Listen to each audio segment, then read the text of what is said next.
I'm getting there. You see what I got on, right? That's why I was asking how you help for it. Yeah, I'm getting there. See? Brian, what they had to do? I had blood clots. Okay. And they amputated, you know. But I work with it. Man. Yeah, I'm amputated. So I get that work done a couple times a day. Keep the blood circulating, blood flowing, but it's a new normal. And the best thing about here, we have a whole medical team on the second floor. Right. We have a whole medical floor, which is great. Dan Orlovsky would sit up here in comparison to Shedeur Sanders, who did no such thing, and say, hey, thought he looked better. I thought, I mean, I got to give him the edge here. I thought it wasn't bad. A pick six and a fumble, and we can get over fumbles. Have you heard anybody say that? I know it's possible. Have you ever heard anybody say, we can get over? You first, when you take a look at both of these QBs, who had the most impressive start so far in the preseason? Well, to me, it was Shedeur. I didn't see any interceptions when he was out there. You see anything like that? I mean, don't get me wrong. I don't think Dillon Gabriel did a bad job. I was impressed with the brother, but I'm going to go with Shedeur. You know, the pressure was on him. The spotlight was on him. Dillon Gabriel thought he was just giving a hot take. Instead, he walked straight into a media storm that he never saw coming. He mentioned a name. Just one name. And within hours, Stephen A. Smith didn't just respond, he unloaded. On national television, with no hesitation and no room for misunderstanding, Smith dismantled Gabriel's comment in real time. Because if you're going to throw shade at Shedeur Sanders, you better come with more than box score stats and post-game bravado. This wasn't just about quarterback play. It wasn't even just about football. What started as a subtle criticism became a full-blown media moment, a clash between perception and reality, between arrogance and resume, and most importantly, between those who control the sports narrative and the ones trying to rewrite it. Gabriel made one mistake. He underestimated the weight behind Shedeur Sanders' name. The comparisons were emanating from the media more so than anybody else. And that's exactly who I think he was directing his comments towards. Having said that, Dillon Gabriel, respectfully, it was stupid. A very dumb comment to make. First of all, let me tell you something right now. In every walk of life, far beyond the parameters of a football field. The numbers, the spotlight, the pressure, the legacy. What followed wasn't just a critique, it was a warning. And the deeper you look, the more it becomes clear this wasn't just about Shedeur. This was about the industry, the image, and the invisible wall that quarterbacks like Gabriel never have to climb. But Sanders always does. So now, the question isn't just, was Gabriel wrong? It's, why is this still happening, and what does it say about who controls the game? Dillon Gabriel didn't just misspeak, he fired the wrong shot at the wrong time. Well, those who produce get treated differently than those who don't. What he said echoes the mentality of all of America, practically, and most certainly the world, as we see things being globalized more and more every day. It was a stupid, idiotic, immature comment because clearly you were feeling the heat because a lot of people was talking about how Shedeur should be QB. After a preseason game that should have been about adjustments and growth, Gabriel stepped behind the mic and did something unexpected. He took aim at Shedeur Sanders. Now, whether he meant to or not, the message was clear. He believed Shedeur was overrated. It wasn't subtle, not a typical rivalry moment, no competitive compliments. Gabriel's tone was sharp, direct, and dismissive. How the Browns react to this, how the locker room reacts to this, how Shedeur reacts to this, because it was a clear shot at Shedeur. But let's say Dillon Gabriel's talking about the media. How could you be a brand new quarterback in the NFL and the first time you get behind a mic after your first game, you throw the media under the bus?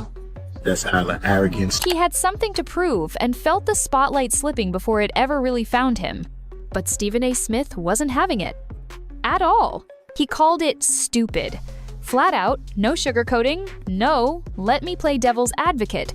Just one of the biggest sports voices in the game, shutting down Gabriel's remarks live on air. And it wasn't a rant, it was a surgical breakdown. Point by point, Smith laid out exactly why the comment fell flat. Gabriel wasn't just wrong, he didn't have the resume to talk that big. No Heisman runs, no major titles, no knockout playoff victories. Stupidity or all of it. I thought it was a clear shot at Shedeur due to the fact that his Oregon coach threw a shot at Coach Prime and Shedeur during their meeting at Colorado last year. Solid player? Sure. But he wasn't Shedeur.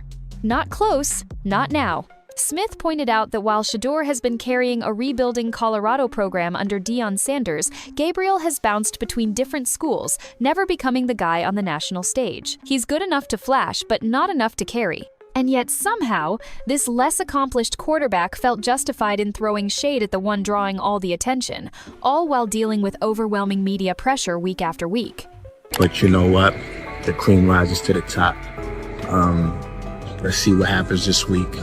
I see a lot of the media talking about, they think it was about the media and not about Shedeur. And I think that's a chess move. The problem? He said it out loud.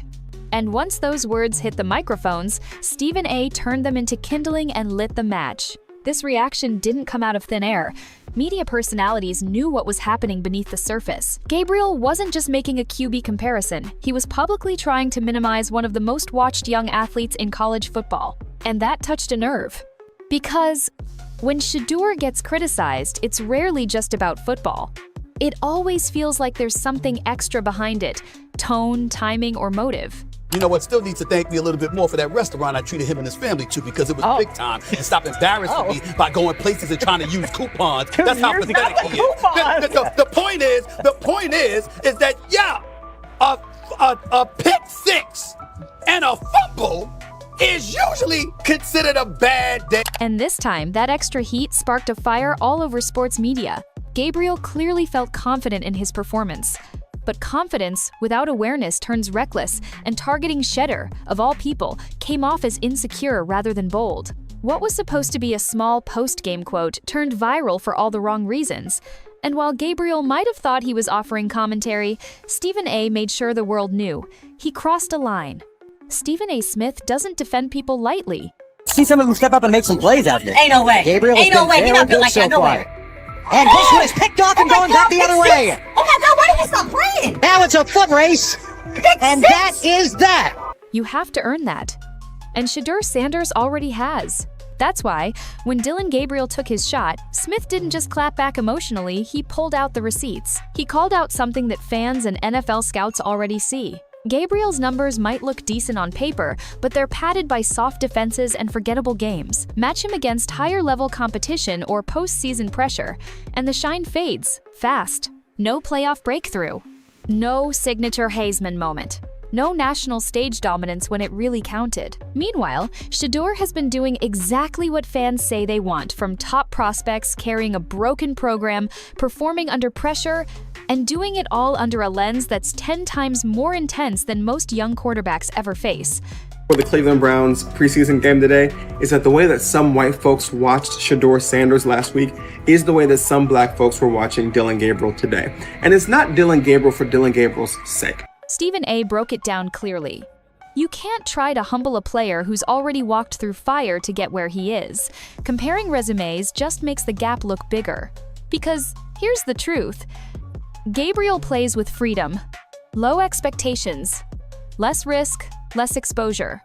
Shedeur, every game, every throw, every facial expression becomes headline material. So when Gabriel tried to throw dirt, it didn't expose Shedeur, it exposed himself. Smith dismantled the arrogance behind Gabriel's critique, not out of hate, but to make a point that's often buried in flashy talking points. Every quarterback is not judged the same way, and not every voice has earned equal weight. Yes, Gabriel's a solid QB. He can torch average teams with decent accuracy and good movement when no one's watching too closely. But when cameras come out, when the game really matters, he's rarely the difference maker. So what gives him the authority to criticize someone who carries a headline every week, even when the scoreboard doesn't go his way? How much of that is opening press conference saying, okay, we are family, saying that he was sent to do certain things? Do you feel like people got attached to that, or it just was the fact that prime time is at Jackson State? Stephen A. wasn't attacking Gabriel's talent, he was attacking the entitlement. The assumption that just because you wear the same jersey number and stand in the same position, you're on the same level. You're not. And Smith wasn't afraid to say it. He put it this way: those who produce get treated differently than those who don't. That's not favoritism. prime time. If my son plays cornerback, I want him to be around, in my opinion, the best cornerback ever to touch the field. That's right. If my son played DN, I'd have to talk to you and tell me who's coaching the DNs. That's but right. I was sending my son to That play greatness. for prime. That's facts. And if you're going to criticize the guy who's been producing under pressure, dealing with racially charged media narratives, and still showing up week after week to lead a culture-shifting team, you better at least be in the same tier. But Gabriel isn't. Not yet. When Dillon Gabriel took his shot, he wasn't just targeting a quarterback, he was challenging a movement. Because Shedeur Sanders doesn't exist in a vacuum, he's the face of a transformation. One engineered by his father, Deion Sanders, a Hall of Famer, a cultural disruptor, and a coach redefining what leadership looks like in college football. Gabriel's comments weren't just misguided, they were tone-deaf. And Stephen A. Smith made that perfectly clear. You're not just talking about Shedeur the player, you're calling out Shedeur the son of Coach Prime, a kid who stepped into one of the most publicized college football overhauls of the last decade and delivered. This is a quarterback who didn't just transfer in for clout. He came to Colorado when the program was on life support and helped resurrect it in full view of critics, doubters, and national media pressure that never lets up. That pressure? Gabriel's never felt it. He hasn't been chased by cameras after every throw. He hasn't been the subject of national debate after every loss. He hasn't carried the weight of a famous last name while carving out his own identity. Shedeur has. And he's done it without flinching. That's why Stephen A. drew the line, because it wasn't just about football numbers anymore, it was about respecting the climb. And Deion Sanders has built something at Colorado that demands more than surface-level critique. Every coach talks about changing culture. Coach Prime actually did it, and he made Shedeur the centerpiece. So when Gabriel opened his mouth, intentionally or not, he disrespected much more than just a stat line. He took aim at the crown jewel of Coach Prime's rebuild, the face of a new era in football media, athlete empowerment, and unapologetic leadership. And this wasn't the first time Deion and Shedeur have had to deal with these shots. The pattern is obvious. From rival coaches taking backhanded jabs during press conferences to commentators leveling character concerns without clear cause, the Sanders family faces a different standard, always. One of the most striking points Stephen A. made, that Gabriel's own platform came without the same scrutiny because he doesn't carry the same legacy, challenge the same hierarchy, or force the same uncomfortable conversations every time he speaks. Coach Prime has dealt with that bias his entire life, and now Shedeur inherits that exact target. So Gabriel's comment? It wasn't just a critique, it was fuel. Fuel that reminded this team, this family, and this culture that there are still voices eager to dim Black excellence just as fast as they praise it. And if Gabriel didn't know that before, he does now. Shedeur Sanders isn't just fighting defenses on the field, he's also fighting a narrative. The moment Shedeur stepped into the spotlight at Colorado, the coverage shifted. Highlights weren't just about touchdowns or accuracy, they were dissected for attitude, flash, or maturity. And the more confident he looked, the more uncomfortable some people got. Enter the double standard. Dillon Gabriel, a solid quarterback with flashes of talent, is often praised for grit, humility, and leadership even after games where he throws picks or fumbles under pressure. Shedeur? One wrong look on the sideline and it turns into a concern. One confident press conference and it becomes a red flag. One mention of his father and suddenly it's about entitlement. That's the game, and everyone paying attention can see it now. Stephen A. Smith saw it too. And in his clapback at Gabriel, he didn't just compare football resumes, he exposed a media bias that's been running too long, too quietly. Because, let's be honest, if Shedeur put up Dillon Gabriel's exact stats, but with a different family name and no cameras, he'd be projected top 5, easy. But instead, his confidence gets dissected like a case study, while lesser QBs speak freely without the same scrutiny. And that's why this entire moment hit harder than just football talk. It echoed something deeper. Something that many Black athletes deal with across sports, the fear that being confidently excellent will be mistaken for arrogance unless they constantly tone it down. But Shedeur doesn't tone it down. He wears the watches, rocks the ice, plays with edge, speaks with fire, and owns every obligation that comes with being the face of a movement. Because he was built for the lights, and yet every time he shines, you can count on someone yelling, "Sit down, son." Dillon Gabriel had no real reason to come for Shedeur, which is why the response was so sharp. It felt familiar, a little too familiar. Gabriel wasn't alone in his words. He represented a mindset. That mindset that says, Be great, but only if you're quiet about it. You can lead, but not too loudly. We'll celebrate you so long as you don't look like you're celebrating yourself. It's subtle, it's coded, but it's real. And this moment didn't just expose that, it amplified it. Stephen A's takedown wasn't just protecting Shedeur, it was reminding everyone that players like him are forced to walk a much thinner line, one that Gabriel will likely never know exists. At first, it looked like the usual draft slide. Shedeur Sanders went from top 5 prospect to top 10, to slipping out of the first round in some mock drafts. A dip? Maybe. Quiet off-season? Possibly. But then came the red flag that changed everything. Ryan Clark pulled no punches. On a public platform, in an unscripted moment, the former NFL safety and respected analyst said it outright. Shedeur Sanders isn't being overlooked. He's being held back, on purpose. Let that sink in. This wasn't anonymous speculation or social media conspiracies. This was a former NFL player, an insider, someone with access dropping an accusation that hit every front office like a warning shot. According to Clark, people inside the league are working behind the scenes to suppress Shedeur's draft stock, and not because of his performance. The real reason? Politics, image control, and the shadow of Coach Prime. Because Deion Sanders has never played by the NFL's rules. He doesn't fit the mold. He doesn't beg for approval. He doesn't pretend to be anything less than what he is: flashy, outspoken, and self-made. Now, Shedeur is walking the same path. And for some NFL executives in tight suits and tighter social circles, that's not the brand they're looking to promote. Clark's message was clear. If Shedeur had played at Ohio State, Michigan, Alabama, same stats, same leadership, same poise, he'd be on ESPN's top 3 boards every week. But instead, he's the son of a coach who dances with his players, wears gold chains and sunglasses in the presser, and speaks truth wherever his mic lands. And that's what makes people in power uncomfortable. The moment Shedeur mirrored his father's confidence, charisma, and independence, the Joker card got played, the one that reminds you the game isn't just about talent, it's about control. Because talent challenges positions. But swagger? Swagger challenges power. And in a league that still loves its mold pocket passer, quiet, coachable, generic, Shedeur is everything but that. He's polished, he's precise, he's loud, he's proud. And worst of all, he's good. So when Ryan Clark exposed the idea that NFL teams were cooling on Shedeur, not based on scouting tape, but personal discomfort, the sports world flinched. Not because it wasn't believable, but because it made too much sense. This isn't about missed throws. This is about misplaced fear. Fear of another Deion-style revolution in the big leagues. One the NFL can't easily brand, box, or bend. Deion Sanders didn't just bring attention to Colorado, he brought disruption. Before he stepped in, Colorado football was an afterthought. One win, no national buzz, empty stands. But the moment Deion became Coach Prime, everything changed. Recruits followed, cameras rolled, every press conference turned into a headline. He built a brand, not just a playbook. And that's where the real problem started.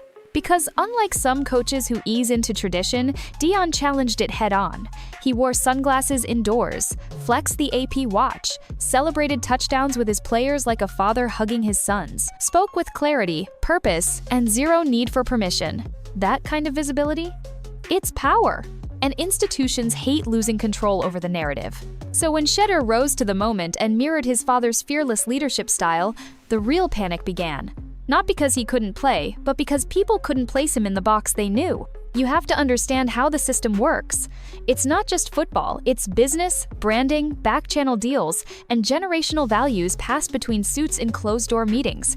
And Deion doesn't play that game, he rewrites it. He's not in the club. He is the club.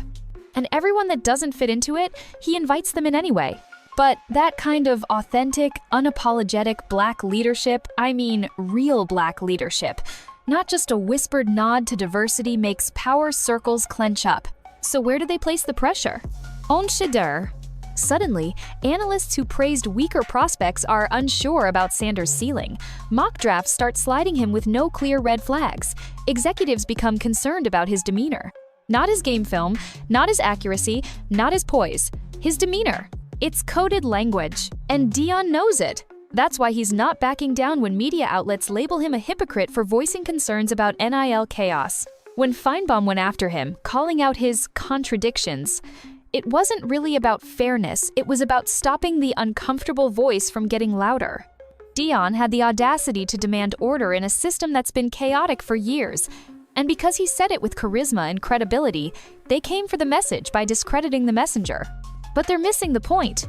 Deion isn't just building a football team, he's building a blueprint for a different kind of leadership. One rooted in visibility, accountability, and culture. And Shedeur is the first test case. Smith recognized that. Ryan Clark said it out loud. Gabriel unknowingly triggered it. And now, the system finds itself on defense for once. Because Deion refuses to be ignored. And Shedeur refuses to fall quietly. Deion Sanders didn't question NIL to control players, he questioned it to protect them. But the second he opened his mouth, the narrative shifted. He didn't say college athletes shouldn't be paid. In fact, no one has done more to spotlight underpaid, overlooked talent than Coach Prime. At Jackson State, he personally lobbied for brands to support HBCU athletes. He built media exposure, opened access, and pushed players into rooms they'd never been invited into. So when he called for structure, not cuts order, not censorship, he meant it as a leader who's seen the other side. He's watched locker rooms burst at the seams because freshmen were handed seven-figure deals while seniors played for scholarships and scraps. He's coached kids through financial chaos, brand pressure, and broken promises. What Deion asked for was clarity. What he got was attack. ESPN's Paul Feinbaum led the charge, accusing Coach Prime of hypocrisy. His argument? Deion benefited from the NIL boom to elevate Jackson State. Now that his top stars were leaving, suddenly he wanted rules. That framing hit sports media like wildfire. But it was completely out of context. Here's what the critics ignored. Deion never suggested athletes should stop getting paid. He didn't backtrack on supporting nil access. He argued that without financial education, criteria, or roster balance, programs would implode under their own weight. Pure leadership, strategic thinking, long-term vision. But because it came from Deion, a confident black man with cultural power, it got twisted. Now look at Nick Saban, Dabo Swinney, Lane Kiffin. All three have publicly voiced similar worries about NIL destroying team chemistry and parity. And how were they treated? Forward thinkers, veteran leadership, realists in a chaotic era. No accusations of hypocrisy, no social media think pieces about profit and power, no one questioning their morals, just praise for saying the hard part out loud. The difference wasn't in the message, it was in the messenger. That's the pattern. That's the double standard Stephen A. Smith was hinting at. Ryan Clark just yelled it louder. And now, that same slanted lens has turned on Shedeur. NIL money made him a target. His image is clean, his gameplay speaks for itself, but because he's sharp, paid, and puffing confidence, some people hate what he represents. And just like with Coach Prime, the critics don't call him powerful, they call him problematic. But it's not the gold chains or sunglasses shaking the system. It's the fact that they earned them and wear them with no apology. Critics are obsessed with wins. Deion Sanders is focused on something else: legacy.